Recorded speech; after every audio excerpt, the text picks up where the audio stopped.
राम राम विद्यार्थी मित्रांनो, जय हरी. मराठी शब्द लिहिताना आपल्या खूप चुका होतात. त्या चुका इथून पुढे होता कामा नाही हे लक्षात घ्या. जर एखाद्या शब्दाचा शेवट अ या स्वराने झाला आणि त्याच्या आधीच्या अक्षराला जर उकार असेल तर दुसरा द्या, म्हणजे दीर्घ द्या, घाबरू नका. लक्षात घ्या, ज्या शब्दाचा शेवट कशाने अने त्याच्या आधीच्या अक्षराला उकार कोणता? दुसरा.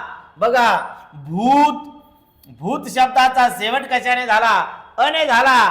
त्याच्या आधीच्या अक्षराला उकार आहे म्हणून कोणता द्यायचा आहे? दुसरा उकार.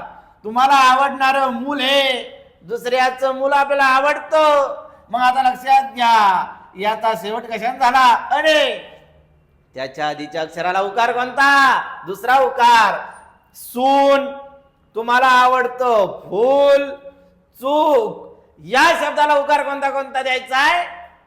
दुसरा उकार. अशीच नवनवी माहिती हवी असेल तर आपल्या व्हिडिओला लाईक करा, शेअर करा, सबस्क्राईब करा. जय हिंद, जय भारत, जय महाराष्ट्र.